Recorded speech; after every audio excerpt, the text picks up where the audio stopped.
अकबर, बीरबल और झूठा जमींदार। महल के ऊंचे गुंबदों पर बैठी कबूतरों की कतारें भी जैसे किसी अनहोनी का आभास दे रही थी। बादशाह अकबर अपने दीवान ए खास में बैठे थे, लेकिन उनके चेहरे पर असामान्य गंभीरता थी। सामने रखे दस्तावेजों के ढेर को वे बार बार पलटते और माथे पर बल डालते। उसी समय दरबार का पर्दा उठा और दरबारी सैनिक ने झुककर कहा, हुजूर, बीरबल हाजिर है। अकबर ने सिर उठाया, चेहरे पर हल्की मुस्कान आई। बुलाओ, हमारे दोस्त को अंदर लाओ, उन्होंने कहा। बीरबल ने दरबार में प्रवेश किया, सिर झुकाकर सलाम किया और बोले, जहां पनाह, आपकी मुख मुद्रा बता रही है कि कुछ गंभीर बात है। अकबर बोले, बीरबल, इस बार मामला छोटा नहीं है। हमारे आगरा प्रांत से एक रिपोर्ट आई है। वहां के गांव सोनापुर में एक जमींदार पर इल्जाम लगा है कि उसने किसानों से जमीन हड़प ली है, पर जमींदार कहता है कि सारी जमीन उसकी पैतृक है। बीरबल ने शांत स्वर में पूछा, हुजूर, क्या दोनों पक्षों की बातें सुनी गई? अकबर ने दस्तावेज बढ़ाते हुए कहा, ये लो, इसमें लिखा है कि गांव के किसानों ने फरियाद की है कि जमींदार ने पुराने कागजों को जला दिया और नए नकली दस्तावेज तैयार कर लिए। मगर जब हमारे अधिकारी गए तो उन्होंने कहा कि सब ठीक है। अब समझ नहीं आता कि सच्चाई किसकी है। बीरबल मुस्कराए, जहां पनाह, जब जमीन से जुड़ा मामला हो तो सच्चाई मिट्टी की तरह होती है, जितना खोदो उतना गहराई में जाती है, लेकिन अंत में वही सच बाहर आता है। अकबर ने राहत की सांस ली। तो फिर यह मामला तुम्हारे सुपुर्द किया जाता है बीरबल, जाकर सच्चाई का पता लगाओ। 2 दिन बाद बीरबल अपने 2 विश्वस्त सिपाहियों के साथ सोनापुर की ओर रवाना हुए। रास्ते में खेतों की हरियाली, बैलों की घंटियों की टनकार और किसानों की आवाजें सुनाई दे रही थी। पर जैसे जैसे वे गांव के पास पहुंचे, माहौल भारी होता गया। लोग आपस में धीरे धीरे बातें कर रहे थे और सबकी निगाहें बीरबल के काफिले पर थी। गांव के चौपाल पर पहुंचते ही एक बूढ़ा किसान आगे आया। हुजूर, हम आपका बहुत इंतजार कर रहे थे। उस जमींदार ने तो हमारी नींद छीन ली है। बीरबल ने शांति से कहा, घबराओ नहीं, अब बादशाह का दरबार तुम्हारे गांव में ही बैठेगा। फिर उन्होंने गांव के प्रमुखों को बुलाया और साथ ही जमींदार रणधीर सिंह को भी। रणधीर सिंह एक लंबा चौड़ा आदमी था, रेशमी कपड़ों में लिपटा, चेहरे पर आत्मविश्वास और चाल में अभिमान। उसके साथ 4 नौकर और एक पंडित भी था जो हर वक्त कागजों का बंडल लेकर चलता था। वो बीरबल के सामने झुकते हुए बोला, हुजूर, मैं जानता हूं आप न्यायप्रिय हैं, लेकिन इन किसानों ने झूठी शिकायत की है। ये लोग लालच में हैं, मेरी जमीन पर कब्जा करना चाहते हैं। बीरबल ने शांति से कहा, ठीक है रणधीर सिंह, तुम्हारे पास जो कागज है उन्हें दिखाओ। रणधीर सिंह ने पंडित से संकेत किया। पंडित ने कागज आगे बढ़ाए। वे देखने में बहुत पुराने लग रहे थे, लेकिन बीरबल की नजर कुछ देर उन पर ठहर गई। स्याही कुछ ज्यादा गहरी थी, कागज पर हल्की सी राख के दाग थे। बीरबल ने बिना कुछ कहे कागज वापस किए और कहा, कागज तो देख लिए, अब मैं खुद जमीन देखना चाहता हूं। अगले दिन सुबह सुबह बीरबल, जमींदार और कुछ किसान जमीन की ओर चले। सूरज धीरे धीरे उग रहा था। खेतों पर ओस की बूंदें चमक रही थी। बीरबल हर खेत के किनारे जाकर झुकते, मिट्टी को हाथ में लेकर सूंघते और कुछ सोचते। एक खेत पर पहुंचकर उन्होंने कहा, यहां की मिट्टी बाकी खेतों से ज्यादा गीली क्यों है? एक किसान बोला, हुजूर, ये जमीन तो हमारी थी, लेकिन जमींदार ने कहा कि ये उसकी है। उसके आदमी रातों रात यहां सिंचाई कर गए ताकि निशान मिट जाए। रणधीर सिंह ने तुरंत कहा, झूठ, ये लोग झूठ बोल रहे हैं। बीरबल ने कुछ नहीं कहा। उन्होंने एक जगह अपनी उंगली से जमीन खोदी, फिर मुस्कराए और बोले, जब बारिश नहीं हुई तो ये मिट्टी इतनी गीली कैसे? जमींदार कुछ नहीं बोला, बस नजरें चुराने लगा। बीरबल ने उस जगह पर लकड़ी गाड़ दी और कहा, यहां कल फिर आओगे, रणधीर सिंह। तब तक मैं अपना एक छोटा सा प्रयोग करूंगा। रात को बीरबल ने गांव के चौकीदार से कहा कि वो उस जगह पहरा दे और किसी को वहां आने न दे। फिर उन्होंने अपने सिपाहियों से कहा, कल सुबह उस जगह को ध्यान से खोदना। सुबह जब सूरज निकला तो बीरबल, रणधीर सिंह और सारे किसान वहां पहुंचे। बीते दिन वाली लकड़ी वही गड़ी थी, पर मिट्टी में कुछ अलग दिख रहा था। बीरबल ने खुद फावड़ा उठाया और थोड़ी खुदाई की। कुछ ही देर में वहां से एक सड़ा हुआ बर्तन निकला, जिसमें पुराने कागजों के टुकड़े और राख के अवशेष थे। बीरबल ने बर्तन उठाया और बोले, रणधीर सिंह, क्या ये तुम्हारा बर्तन है? जमींदार घबरा गया। नहीं, ये तो। बीरबल ने उसकी बात काटते हुए कहा, तो फिर ये वही जगह है जहां तुमने असली दस्तावेज जलाए थे, है ना? सारे गांव वाले सन्न रह गए। जमींदार के चेहरे का रंग उड़ गया। बीरबल ने शांत स्वर में कहा, तुमने नकली दस्तावेज तैयार करवाए। ये राख उसी स्याही की गवाही दे रही है जो अब भी इन मिट्टी के कणों में है। लेकिन बीरबल यही नहीं रुके। उन्होंने कहा, फिर भी मैं पूरी तरह आश्वस्त नहीं हूं। असली कागज कौन बना सकता है, यह भी पता लगाना होगा। उन्होंने गांव के कारीगरों, पंडितों और लेखकों को बुलाया। उनसे पूछा, इस गांव में ऐसा कौन है जो पुराने दस्तावेज की नकल कर सकता है? सभी चुप रहे, लेकिन तभी एक छोटा लड़का बोला, हुजूर, मैंने रणधीर सिंह के पंडित जी को रात में आग के पास कागज सुखाते देखा था। भीड़ में फुसफुसाहट फैल गई। बीरबल ने पंडित को बुलाया और कहा, तुम्हें रात की ठंड में आग के पास क्या सुखाना था? पंडित के माथे पर पसीना छलक आया। हुजूर, वो पुराना दस्तावेज था, बारिश में गीला हो गया था। बीरबल मुस्कराए, तो फिर उस पर ताजी स्याही की महक क्यों आ रही थी? पंडित कुछ बोल नहीं पाया। बीरबल जानते थे कि अगर वे सीधे रणधीर सिन्हा को दोषी ठहराएंगे तो शायद कोई बड़ा व्यक्ति उसके पीछे होगा। इसलिए उन्होंने चतुराई से एक और चाल चली। उन्होंने जमींदार से कहा, रणधीर सिंह, तुम पर आरोप है, लेकिन मैं तुम्हें एक अवसर दूंगा। कल दरबार में तुम्हारे पक्ष में गवाही देने वाला जो भी होगा, उसे मैं इनाम दूंगा। रणधीर सिंह मुस्कराया, धन्यवाद हुजूर, कल मेरे बहुत से लोग गवाही देंगे। रात बीती। अगले दिन गांव के चौपाल पर दरबार सजा। सैकड़ों लोग जमा थे। बीरबल ने कहा, जो जो गवाही देना चाहता है आगे आए। 3 आदमी आगे आए। तीनों ने कहा, हमने देखा है कि जमीन रणधीर सिंह की है। बीरबल ने उन्हें ध्यान से देखा, फिर मुस्कुराकर बोले, बहुत अच्छा, अब तुम्हें इनाम मिलेगा, लेकिन पहले एक छोटा सा सवाल। उन्होंने जमीन से थोड़ी मिट्टी उठाई और पूछा, बताओ, ये मिट्टी कैसी है? हल्की, गीली या सूखी? तीनों ने कहा, सूखी। बीरबल ने कहा, गलत। ये अभी अभी सिंचाई की गई जमीन की मिट्टी है जो गीली है। इसका मतलब है कि तुम कभी इस जमीन पर गए ही नहीं। सारी भीड़ हक्की बक्की रह गई। रणधीर सिंह के चेहरे पर पसीना छलकने लगा।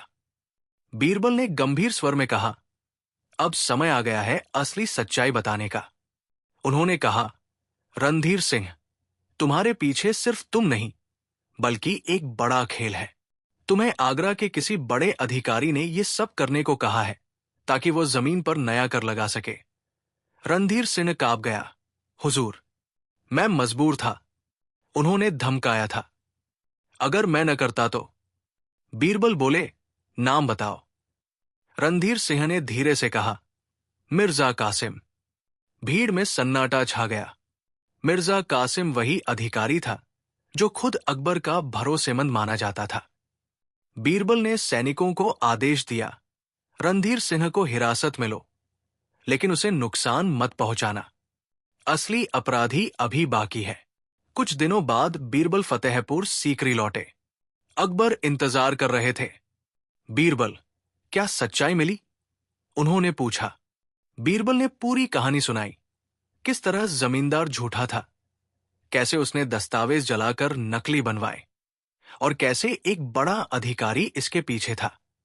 अकबर ने गहरी सांस ली तो ये साजिश हमारी नजर से छिपी रही। फिर बोले, बीरबल, इस मिर्जा कासिम का क्या करना चाहिए? बीरबल ने कहा, जहांपनाह, अभी निर्णय मत लीजिए। कभी कभी बड़ा शिकारी खुद अपने जाल में फंसता है। हमें उसे खुली छूट देनी चाहिए ताकि वो खुद गलती करे, तब उसे रंगे हाथों पकड़ा जा सके। अकबर ने कहा, ठीक कहा तुमने बीरबल। इस कहानी का अंत अभी बाकी है। रात गहरी थी। बीरबल अपने कमरे में बैठे दीपक की लौ को देख रहे थे। उनके मन में कई प्रश्न उठ रहे थे। क्या रणधीर सिंह सच में मजबूर था, या उसने सब कुछ मिर्जा कासिम के नाम डालकर खुद को बचा लिया? और क्या मिर्जा कासिम सचमुच इस साजिश का असली सूत्रधार था, या उसके पीछे कोई और? दीपक की लौ हिली और बीरबल की आंखों में चमक आई। उन्होंने धीमे स्वर में कहा, सच्चाई अब भी मिट्टी में दबी है, पर मैं उसे जरूर उजागर करूंगा। बीरबल, जब फतेहपुर सीकरी पहुंचे तो हवाओं में कुछ अटपटा सा सन्नाटा था। ऐसा लगा मानो महल ने भी किसी अनजानी सावधानी के लिए अपनी सिसक सुनाई हो। अकबर ने जब बीरबल की आंखों में वही तीखी चतुराई देखी तो भरम सा हट गया, पर चेहरे पर अभी भी चिंता थी। तो बताया तुमने मुझे सोनापुर की साजिश के बारे में? अकबर ने पूछा। बीरबल ने धीरे धीरे पूरा हाल सुनाया। रणधीर सिंह का झूठ, मिट्टी में मिला बर्तन, पंडित की संदेहास्पद हरकतें और मिर्जा कासिम का नाम। अकबर के हाथों में वो कागज था जिसे बीरबल ने गांव से लाया। पंक्तियों पर राख के दाग थे और कागज की बनावट कुछ असामान्य थी। अकबर ने कहा, मिर्जा कासिम का नाम सुनकर मुझे भी हैरानी हुई। वो मेरे भरोसेमंद अधिकारियों में था, पर किसी ने मेरे भरोसे को छलनी कर दिया है, ये स्वीकार नहीं। बीरबल, इस खेल का पर्दाफाश अभी भी पूरा नहीं हुआ। मैंने सुना है कि मिर्जा कासिम दिल्ली से कुछ बड़े व्यापारिक दावों में भी शामिल है। हो सकता है कि ये सिर्फ जमीन का मामला न हो। बीरबल ने अपनी आंखें गहरी की और कहा, जहांपनाह, बड़े लोग अक्सर छोटे झूठों का आवरण बनाते हैं ताकि उनकी असल चाल छिपी रहे। मुझे लगता है कि मिर्जा कासिम के पीछे कोई और है, कोई जो इन लोगों के लिए फायदा चाहता है। अकबर ने गंभीरता से कहा, ठीक है, मैं तुम पर भरोसा करता हूं। तुम्हें आज रात ही दिल्ली जाना होगा। वहां जाकर उस मिर्जा कासिम के हिसाब किताब देखो, उसके रिश्तों को छानो, पर चुपचाप। अगर वो चेत गया तो सारा मामला हवा में उड़ जाएगा। बीरबल ने तैयारियां बिना दिखाए कर ली। एक रात पहले की तरह नहीं। इस बार वे अकेले ही गए, कुछ सिपाहियों के साथ, पर गुप्त रूप से। दिल्ली की संकरी गलियों में जब वे पहुंचे तो शहर की दिन भर की हलचल थम रही थी। मिर्जा कासिम की हवेली एक पुराना मकान थी, बड़ा और गोलमटोल, जहां पर एक बड़ा दरवाजा और चौकी पर चौकीदार बैठे रहते थे। बीरबल ने पहले धीरे से आसपास की तफ्तीश की। एक शाम वो बाजार में बैठा और हवाई ओट लेकर सुनता रहा। उसने सुना कि मिर्जा कासिम कुछ व्यापारियों से देर रात मुलाकातें करता है और उसकी गिनती हमेशा पैसों और कागजों से होती है। पर कोई ऐसा भी था जो मिर्जा से और भी करीब नजर आया। एक साया जो सामने कम और पीछे ज्यादा काम करता दिखा।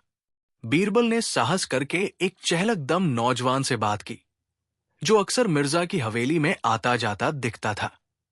वो पहली मुलाकात में संकोची था, पर धीरे धीरे खुल गया। उसके मुंह से कुछ बातें निकली जो बीरबल के कानों में तेजी से गूंजी। मिर्जा साहब बड़ी योजनाओं में लगते हैं, पर सच्चाई यह है कि वो अकेले कुछ नहीं कर सकते। उनके पीछे कोई अधिक ताकतवर व्यक्ति है जो दिल्ली और आगरा दोनों जगहों में अपना असर रखता है। बीरबल ने पूछ लिया, किसका नाम है? नौजवान ने सिर झुकाकर कहा, नाम का क्या, लोग उसे बड़ा सरदार कहते हैं।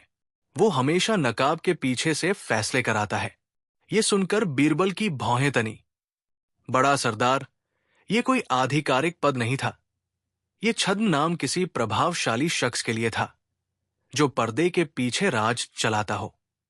अगले कुछ दिनों में बीरबल ने मिर्जा कासिम की हवेली के अंदर के कुछ नापतोल किए। उसने महसूस किया कि हवेली का प्रशासन किसी व्यवस्थित तरीके से चलता है। हर कागज की नजाकत, हर लेन देन की गुप्तता। उसने देखा कि पंडित, नॉट वो सोनापुर का पंडित, कुछ दस्तावेज अक्सर हवेली के खजाने में पहुंचते हैं और वहीं से कोई तस्दीक कर देता है। भीतरी तिकड़ में ऐसे थी कि साधारण आंख उन्हें न पकड़ सके।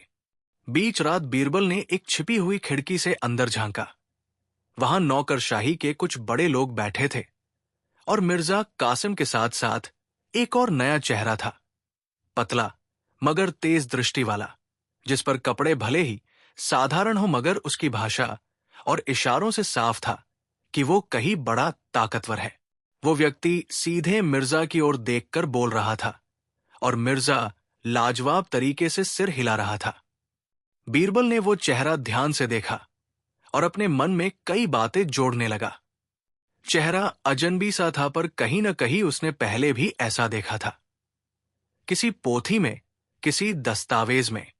पर याद कैसे आया, ये समझ न पाया। वो रात बीरबल के लिए नींद की नहीं रही। उसने फैसला किया कि अगला कदम उसे आगे के सुरागों की ओर ले जाएगा। वो उस बड़े सरदार का असली नाम और मकसद जान निकालेगा। कई रातों की निगरानी के बाद बीरबल को एक मौका मिला। मिर्जा की हवेली के भीतर एक बंडल दस्तावेज चोरी छुपे बाहर आ रहा था। बीरबल ने चुपके से एक नौकर का वेश धारण करके दस्तावेजों के पीछे पीछे चलता हुआ एक अछूत खंभे के पास पहुंचा, जहां दस्तावेजों को असल में रखा जाता था। वहां उसने देखा कि एक छोटा सा अलमारी जैसा तिजोरी था, जिसमें कुछ बंद कागज रखे थे।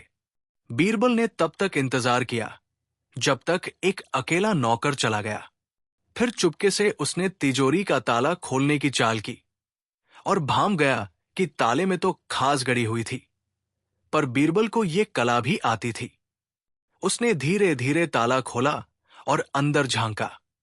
अंदर कुछ ऐसे दस्तावेज थे जिनमें सोनापुर के नाम भी लिखे थे, साथ ही और भी कई गांवों के नाम। पर बीच में एक कागज अलग था। उस पर एक नक्शा था जो सड़कों से नहीं बल्कि कुछ पुराने बागों और गुप्त रास्तों से जुड़ा हुआ था। नक्शे के किनारे कुछ संक्षिप्त नोट्स थे, तारीखें, कुछ कोड नहीं, पर संकेत जैसे गाढ़ा काला स्याही और रात में जलाना। बीरबल ने बिना समय गवाए उस नक्शे की एक प्रतिलिपि अपनी अंगुलियों के बीच से बना ली। पर जैसे ही वो अपने कदम पीछे करने लगा, एक धीमी आवाज आई, तुम कौन हो? दूसरी ओर खड़ा एक आदमी था, वही पतला तेज दृष्टि वाला इंसान जिसे बीरबल ने पहले रातों में देखा था। उसकी आंखें कठोर थी, पर किसी भी तरह की जल्दबाजी नजर नहीं थी। ऐसा लग रहा था कि वो सब कुछ जानता था, पर फिर भी असंतुष्ट था कि कोई अंदर कैसे आ गया। बीरबल ने तुरंत अपने आप को परिचित कराया, मैं सिर्फ दस्तावेज खोज रहा था, मैं कोई चोरी करने वाला नहीं। पर उस आदमी ने मुस्कुराकर कहा, बीरबल, मैं तुम्हारे बारे में सुना हूं, क्या तुमने कुछ देखा? बीरबल की चतुर आंखें चमकी, पर वो सावधान रहा। उसने छुपे हुए नक्शे के बारे में कुछ नहीं कहा, पर यह भी स्पष्ट कर दिया कि वो किसी बेईमान हरकत का हिस्सा नहीं है। आदमी ने कहा, तुम्हें पक्का सुनना होगा और जो तुमने देखा है उसे सोच समझकर बताना होगा। कहीं अगर तुमने कोई छोटा कदम उठा दिया तो खेल बिगड़ सकता है। बीरबल का दिल तेजी से धड़क उठा, पर उसने अपने सामान्य मास्टर की तरह ठंडी आवाज में कहा, मैं सच्चाई जानना चाहता हूं, बड़ी सच्चाई। आदमी ने अचानक अपनी टोपी सरकाई और कहा, हमारे पास दास्ता बहुत लंबी है, पर मैं एक बात बता दूं, मिर्जा कासिम का सर कभी भी बड़े कामों के लिए छोटा नहीं। वो एक साधारण आदमी से बहुत आगे की चालें चलने वाला है, पर उसके पीछे जो है वो और भी भारी है। मैं तुम्हें बताता हूं, पर पहले तुम मुझे अपना वादा दो कि तुम ये बात किसी हल्के मन से नहीं फैलाओगे। बीरबल ने निश्चय से कहा, जहां पनाह, मैं दरबार का सिपाही हूं और जहां पनाह के आदेश पर काम करता हूं, पर सच्चाई की रक्षा मेरी पहली जिम्मेदारी है। वो आदमी कुछ पल चुप रहा, फिर बोला, ठीक है, पर याद रखो, जो भी मैं बताऊंगा वो तुम्हें हिला देगा। उस आदमी ने अपना चेहरा आधा छिपाया और धीरे धीरे बाजार की ओर देखकर कहा, मिर्जा कासिम मात्र एक पंक्ति का नाम है। उसका असली मालिक कोई ऐसा है जो दिल्ली और आगरा के बीच एक जाल बिछा रहा है। पहले वो व्यापारियों के बीच दखल देकर अपनी पहचान बनाता है और फिर धीरे धीरे जमीनों पर कब्जा करवा देता है। पर असल में उसे राजनीतिक समर्थन भी हासिल है। कुछ लोग उच्च स्तर पर है जो उसके खेल को फायदे के रूप में देखते हैं। इन लोगों का मकसद सिर्फ जमीन नहीं, वो सत्ता है, पैसा नहीं, बल्कि संभावनाओं का ताजा जाल। बीरबल ने पूछा, पर वो कौन हो सकता है? तुमने बड़ा सरदार कहा, उसका असली नाम क्या है? आदमी ने थोड़ी देर चुप्पी साधी और फिर बोला, नाम कहना खतरनाक है, पर मैं तुम्हें एक संकेत देता हूं। वो आदमी वही है जिसकी हस्ती लोगों के सामने नहीं, पर उसके फैसले लोगों के जीवन बदल देते हैं। उसकी पहचान इतनी गहरी है कि उसके नाम पर कई लोग काम करते हैं और उसकी छवि बदलने के लिए लोग बड़े जाल बिछाते हैं। बीरबल जानता था कि संकेत मिल गया है पर नाम नहीं। वो चुप रहा, पर भीतर से आग तराश रहा था कि कैसे इसे खोलना है। आदमी ने कहा, तुम जाकर सोचो, बीनो, और जब सही समय होगा मैं तुम्हें और भी बताऊंगा। पर याद रखना, तुम अकेले नहीं हो। कुछ ऐसे लोग भी हैं जो इस जाल को खत्म करना चाहते हैं, पर उनके कदम धीमे हैं और उन पर भरोसा करना आसान नहीं। ये सब एक ममता का खेल नहीं, बल्कि राजनीति का खेल है, और ये खेल बहुत खतरनाक है। बीरबल ने गहरी सांस ली और उस आदमी को धन्यवाद कहा। वो आदमी बिना नाम बताए गायब हो गया, जैसे हवा में घुल गया हो। दिल्ली से लौटते समय बीरबल के मन में अनेक सवाल थे। मिर्जा कासिम केवल एक मोहरा था, असली खिलाड़ी कहीं बड़ा था। पर कौन? बीरबल ने देखा कि रणधीर सिंह का चेहरा अब न केवल डर वाला है, बल्कि उसके अंदर झुग्गी रुई के जैसे कई सच भी थमे हुए हैं। वो कितना सच बोल रहा था और कितना दबा रहा था, ये पता करना था। अकबर ने जब बीरबल से सारी बात सुनी तो वे शांत रहे। फिर बोले, ठीक है बीरबल, अब हमें धैर्य रखना होगा। बड़े लोग अपने पर्दों के पीछे सुरक्षित रहते हैं, पर हर पर्दा खुलता है, बस सही कड़ी चाहिए। बीरबल ने कहा, जहां पनाह, मैं कुछ लोगों को देख रहा हूं। कुछ ऐसे लोग जो हमें मदद कर सकते हैं, पर उनकी नीयत भी साफ नहीं है। हमें चाल से चाल मिलाकर चलना होगा। मैं कुछ चुने हुए लोगों से मिलूंगा, छोटे मगर ईमानदार लोग जो जमीन से जुड़े हैं। अकबर ने सर्द स्वर में कहा, पर सतर्क रहना। यह कोई साधारण मामला नहीं है। ये एक ऐसा जाल है जिसमें कई लोग फंस चुके हैं, और अगर हम तेजी से निर्णय करेंगे तो असली मास्टर छूट सकता है। बीरबल ने सोनापुर लौटकर वहां की जनता और किसानों से फिर बातें शुरू की। उसने देखा कि रणधीर सिंह का डर गांव में अब भी फैला हुआ था, पर कुछ लोग सच बोलने को तैयार थे। बीरबल ने गांव के बुजुर्गों से पूछा, बच्चों से पूछा, और हर एक बात को छोटे छोटे टुकड़ों में जोड़ा। वो एक बात पर अड़ा रहा, नकली दस्तावेजों का स्रोत। उसने पंडित पर दबाव नहीं डाला, पर उसे जांच के दायरे में रखा। पंडित का व्यवहार अब और भी घबराया हुआ था। वो रातों को डरकर गूंगा हो जाता और उसकी आंखें बार बार दफ्तर में बैठते हुए कागजों की ओर चली जाती, जैसे कि कोई छिपा हुआ भय उसे खाए जा रहा हो। एक दिन बीरबल ने गांव के किसी पुराने पहलू को खोदा। पुराने पानी के कुएं के पास एक खोई हुई पोथी मिली। उसमें एक नोट था। जिसने भी इस पोथी को छुपाया है, वो जानता है कि झूठ की जड़ कहाँ है। सच्चाई मिट्टी में छिपी नहीं रहती, पर उसे ढूंढने वाला भी बहादुर चाहिए। ये संदेश किसी तरह बीरबल के दिल को छू गया। वो समझ गया कि कोई गांव में ही उसकी मदद करना चाहता है, कोई जो सच्चाई का रखवाला है। पर उस पर भरोसा करना मुश्किल था, और ये भी कि कौन है वो रखवाला। उसके संकेत और व्यवहार में छुपा कोई रहस्य था। किसी भी बड़ी साजिश की तरह उस पर भी एक मोर्चा खुला। एक रात जब बीरबल गांव के चौपाल पर बैठकर लोगों से बात कर रहा था, अचानक कुछ सिपाहियों और घुड़सवारों की टुकड़ी ने गांव पर हमला कर दिया। वे तेजी से आए, कुछ लोगों को उठा ले गए और कुछ कागजों को उठाकर बाहर ले गए। हंगामा बहुत बड़ा हुआ। बीरबल ने तुरंत संविधान की तरह अपने विवेक को काम में लगाया। उसने गांव वालों को शांति बनाए रखने के लिए कहा, पर अंदर से उसे आग लगी हुई थी। उसने देखा कि हंगामे के बीच कुछ लोग वही थे जो मिर्जा कासिम के साथ मिले थे, यानी ये हमला किसी बड़े आदेश पर हुआ था। रणधीर सिन्हा को भी वही उठा लिया गया। उसकी पत्नी रोते धोते कह रही थी कि उन्हें किसने ले गया ये समझ में नहीं आ रहा। बीरबल ने देखा कि कुछ दस्तावेज गायब हो गए, शायद वही दस्तावेज जो बड़े लोगों के इरादों को उजागर कर सकते थे। बीरबल ने तुरंत आसपास की नजदीकी झोपड़ियों में छिपकर अपने कुछ भरोसेमंद लोगों को भेजा और खुद भी उन घुड़सवारों के पीछे पीछे चला। पर वे तेजी से निकल गए और गांव से दूर एक जंगल की ओर बढ़ गए। बीरबल ने देखा कि घुड़सवारों का लक्ष्य स्पष्ट था, गांव की असहायता और सांसों को दबा देना। जंगल की गहराई में घुड़सवार अपने साथ ले गए हुए लोगों को एक पुराने किले की ओर ले गए।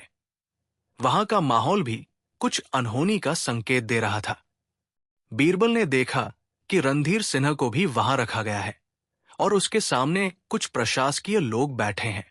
बीच बीच में एक नक्काशीदार मेज पर कुछ दस्तावेज रखे थे। वे वही दस्तावेज थे जो बीरबल ने पहले देखे थे, पर एक दस्तावेज गायब था, शायद वही नक्शा जिसे बीरबल ने चुपके से नकल कर लिया था। भीड़ में अचानक वही पतला, तेज दृष्टि वाला आदमी दिखा और उसके साथ एक और बड़ा आदमी भी था, जिसकी चाल और कपड़े दर्शाते थे कि वो कोई बड़ा सरदार है। बीरबल ने देखा कि बड़े सरदार ने मिर्जा कासिम के सामने कुछ कड़े शब्द कहे और मिर्जा ने नतमस्तक होकर कुछ समझौता किया। बड़े सरदार की आवाज में ऐसी ठिठकी थी कि आसपास के लोग कांप उठे।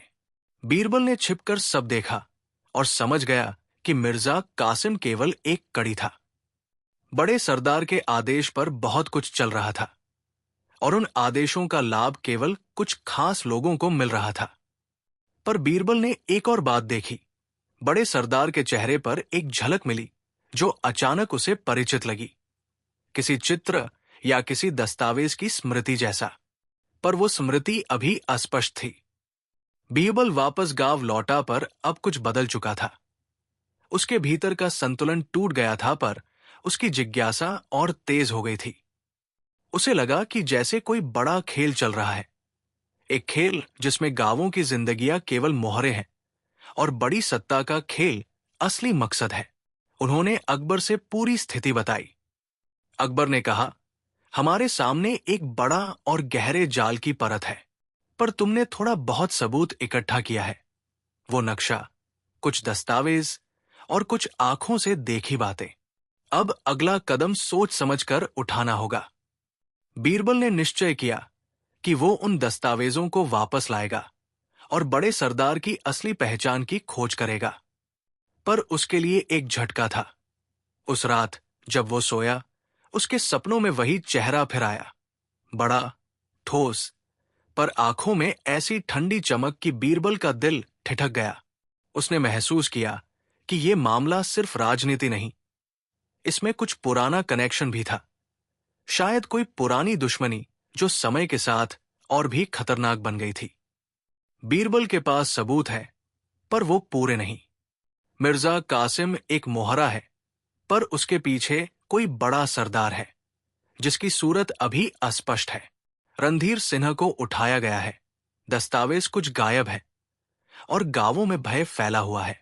बीरबल अब इस सोच में खोया है, अगला कदम क्या होगा? किस तरह से वो बड़े सरदार का असली नाम और मकसद सामने लाएगा? क्या वो सुरक्षित रूप से उस नक्शे के रहस्यों को उजागर कर पाएगा? और सबसे बड़ी बात, क्या इसका संबंध केवल जमीन तक सीमित है या किसी बड़े राज्य स्तरीय खेल का हिस्सा है? बीरबल के मन में वे सारी चीजें अब पक्की हो गई थी जो उसे सामने दिखी थी। सोनापुर के जले हुए कागज, मिर्जा कासिम के चिट्ठे, जंगल के किले में देखे दस्तावेज और वो पतला तेजंजर वाला आदमी जो समय समय पर गायब हो गया था। पर सच को सार्वजनिक रूप से सामने लाने के लिए उसे तर्क, मौके और स्थिति की जरूरत थी। अकबर ने भी कहा था, धीरे चलो, सही मौके पर हमला करो। और बीरबल ने अपने दिमाग में पूरी योजना जानी समझी बनाई। सबसे पहले उसने दिल्ली में चुपके से कुछ पुराने रजिस्टरों और लेजरों की नकल करवाई। उसने उन नकलों में छोटे छोटे अंतर छुपा दिए, ऐसे अंतर जो केवल वही इंसान पहचान सकता था जो दस्तावेजों को तैयार करता था। फिर उसने मिर्जा कासिम के पास पहुंचने का बहाना बनाया। एक दफ्तर का मामला दिखाकर उसने दरखास्त की कि मिर्जा के हवाले कुछ पुराने दस्तावेजों की सत्यता जांची जाए। मिर्जा ने सहजता दिखाई और कहा कि सब कुछ ठीक है, पर उसकी आंखों में जो झिझक थी वो छिप नहीं पाई। दूसरा कदम बीरबल ने सोनापुर में रखा। उसने गांव वालों से कहा कि वे सबसे महत्वपूर्ण पुरानी चीजें इकट्ठा रखें। जो भी पुरानी बंडी, पुराने कागज, कोई भी पुराना मुक्का जो जले बर्तन में मिले थे, सब। बीरबल ने इन्हीं चीजों में कुछ और सूक्ष्म निशान छुपा दिए। जैसे कि उसने पत्ते के तिनके पर एक छोटा दाग लगाया जो उसे बाद में पहचानना आसान कर देता।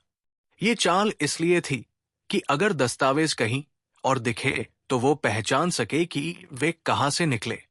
तीसरा और सबसे आवश्यक कदम था बड़ा खुला सबूत।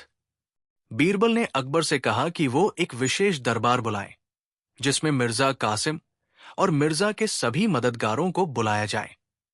अकबर, जिन्होंने बीरबल की सूझबूझ पर पूरा भरोसा रखा था, तुरंत राजमंदी दे बैठे, पर आदेश छुपा कर दिया गया कि यह दरबार सार्वजनिक है और गवाहों की भीड़ होगी।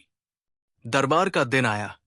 सोनापुर से आए किसान, पुराने पंडित, गांव के बुजुर्ग, कई दर्जन शहर के व्यापारी और कुछ चुने हुए राज दरबारी वहां मौजूद थे। अकबर के सामने बीन बीन कर रखे दस्तावेजों की बाकायदा जांच की जाएगी, यही बीरबल ने सबको बताया। दरबार के प्रारंभ में बीरबल ने वो बर्तन, राख के टुकड़े और जले हुए कागज दिखाए जो सोनापुर की मिट्टी से निकले थे। लोगों ने देखा और सन्न रह गए। फिर उसने मिर्जा के हवाले से सबूत रखने का नाटक किया। उसने एक बड़ा, पक्का, मुहरबंद संदूक दरबार में रखवाया और कहा कि जो भी दस्तावेज इस संदूक से निकलेंगे वे सबकी आंखों के सामने पढ़े जाएंगे। मिर्जा ने बिना शक छुपाए कहा कि संदूक में वे दस्तावेज हैं जो उसे बचाते हैं, और उसने अपने कुछ नजदीकी लोगों से कहा कि वे दस्तावेज गवाहों की उपस्थिति में खोल दे। अब बीरबल की असली चाल काम में आई। उसने पहले से ही संदूक की एक चाबी की नकल करवा ली थी और उसमें कुछ ऐसे दस्तावेज रख दिए थे जिन पर नकल की गई मोहरें और नकली साक्ष्य थे, पर इन नकली दस्तावेजों पर वही छोटे चिन्ह लगे थे जो उसने सोनापुर में छुपाए थे। जैसे ही दस्तावेज पढ़े गए, एक एक करके बीरबल ने उन पर मौजूद समान निशानों की ओर सबका ध्यान खींचा। ये दस्तावेज वही है जिसका एक टुकड़ा सोनापुर की मिट्टी में मिला था, बीरबल ने कहा, और जले हुए कागज का टुकड़ा दरबार में लाकर दिखाया जिसमें वही छोटा दाग और वही राख था। भीड़ में शोर उठने लगा। मिर्जा कासिम के चेहरे पर रंग उतर गया। उसी समय बीरबल ने आगे बढ़कर कहा, और ये कागजों के साथ जुड़ी हुई मुहर भी उसी जगह से आई है। फिर बीरबल ने एक एक कर उन लोगों के नाम पढ़े जो इन दस्तावेजों के हस्ताक्षर कर रहे थे। मिर्जा के पंडित, कुछ स्थानीय अधिकार और कुछ व्यापारी। उन सबके चेहरे बचे नहीं। सारे गवाहों ने दिल में भय का अनुभव किया, पर बीरबल के पास एक और चाल बची थी। उसने कहा, मैंने इन दस्तावेजों के नकल में कुछ और रखा है, एक ऐसा शब्द जिसे केवल वही लोग समझ सकते हैं जो इन दस्तावेजों को यहां बनाते हैं। उसने एक छोटा सा संकेत सूत्र पढ़कर बताया, और उसी समय बाहर से वो पतला तेजंजर वाला आदमी जिसका नाम था फ्रीद उठकर आया और बोला, जहांपनाह, मैं इन दस्तावेजों के पीछे के खेल को जानता हूं। फ्रीद ने खुलासा किया कि वो मिर्जा कासिम की हवेली में एक गुप्त करता था। पहले तो वो भी मिर्जा का सेवक था, पर धीरे धीरे उसने देखा कि मिर्जा केवल जमीन नहीं हड़पता, वो अपने कागजों के जरिए लोगों के नाम मिटा देता, पुराने रजिस्टर जला देता और नकली दस्तावेज बनाकर गरीबों की जमीन खुद बेच देता। फ्रीद ने बताया कि वो किस तरह रात में पंडितों को दबाकर दस्तावेज बनवाता और किस तरह मोहरें और सिग्नेचर तैयार कर लिए जाते थे। पर फ्रीद ने यह भी कहा कि उसने जिस बड़े सरदार का नाम सुना था, वो खुद मिर्जा नहीं था। मिर्जा सिर्फ मोहरा था। बड़े सरदार का नाम था नवाब आसाफ बेग, जो दरबार के भीतर उच्च पद पर था और उसका दायरा बड़ा था। नवाब आसाफ बेग बड़िकथा से छुपकर काम करते और मिर्जा जैसे लोगों को अपना हाथ बनाने के लिए प्रेरित करते थे। ये नाम सुनकर दरबार में हलचल मच गई। अकबर के चेहरे पर आक्रोश और निराशा का मेल था। किसी अपने के ऊपर शक होना दुख देने वाला था। पर बीरबल शांत था। उसने कहा, नाम सत्यापित करना जरूरी है। फ्रीद के पास कुछ और सबूत है। एक किताब जिसमें मोहरों और लेन देन का अकाउंट है और कुछ गुप्त नोट्स जिनमें यह साफ लिखा है कि किस दिन कौन सी जमीन कब ली गई और किस नाम पर दर्ज की गई। फ्रीद ने वो किताब दरबार के सामने खोली। उसमें वही नक्शे, वही तारीखें और वही निशान थे जो बीरबल ने पहले नकल कर रखे थे, और उन पर नवाब आसाफ बेग के कुछ संकेतात्मक शब्द भी थे। इससे स्पष्ट था कि नवाब आसाफ बेग ने अपने नाम से बहुत बड़े लेन देन कराए थे। अब जहां अपना अकबर ने निर्णय लेने का समय समझ लिया। उन्होंने मिर्जा कासिम और नवाब आसाफ बेग दोनों को सामने बुलाया। दोनों चेहरों पर बदलाव साफ था। एक घबरा रहा था, दूसरा ठंडा। अकबर ने सभा को कहा, सारे साक्ष्य सामने हैं। जो कुछ भी आपने किया है सब खुलकर सामने आएगा। मिर्जा कासिम ने आखिरकार टूटकर सारी सच्चाई स्वीकार कर ली।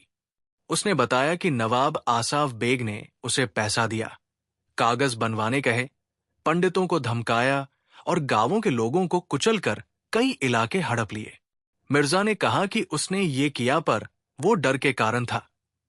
नवाब के पास ऐसे दस्तावेज थे जो अगर उसने इनकार किया तो उसके खिलाफ सारे राज दरबारी मामले खुलवा देते। मिर्जा ने फिर नाम लिया, वही बड़े सरदार जिसे सब बड़ा सरदार कहते थे। नवाब आसाफ बेग ने पहले तो इनकार किया, पर जब बीरबल ने वो खजाना खाता और नक्शे सामने रख दिए तो वो घुटने पर आ गया। उसने स्वीकार किया कि उसने और उसके कुछ घनिष्ठ सहयोगियों ने मिलकर कई गांवों की जमीनें हड़पने के लिए ये जाल बिछाया था। उसका मकसद सिर्फ जमीन नहीं था, वो नए कचरीकरण के जरिए अपनी राजनीतिक पकड़ मजबूत करना चाहता था ताकि भविष्य में सत्ता में ज्यादा दबाव रख सके। उसने ये भी माना कि इसके लिए वो कारिंदों, पंडितों और कुछ नासिक व्यापारियों का इस्तेमाल करता था। अकबर ने अदालत में सख्त फैसला सुनाया, पर वो न्याय के नाम पर केवल कठोरता नहीं दिखाना चाहते थे, बल्कि सही हिसाब किताब और सबको शिक्षा देना चाहते थे। उन्होंने आदेश दिया, नवाब आसाफ बेग को साम्राज्य से सभी पदों से हटाकर राजधानी से विलग कर दिया जाए। उसकी संपत्ति का एक बड़ा हिस्सा जब्त कर लिया जाएगा और वो संपत्ति गांवों के हक में वापस कर दी जाएगी। मिर्जा कासिम को, जिसने अपराध स्वीकार किया पर जो भय में काम कर रहा था, मामूली दंड दिया गया। उसे कुछ सालों के लिए निगरानी में रखा जाएगा और जमीनों की रजिस्ट्रीज की सूची सार्वजनिक कर दी जाएगी। जो पंडित और नौकर दस्तावेज बनवाने में सक्रिय थे, उन्हें खुला सार्वजनिक दंड और सामाजिक दंड दिया गया, पर कुछ को मौका दिया गया कि वे अपनी गलती सुधारकर गांवों के विकास कार्यों में भर्तियां लें।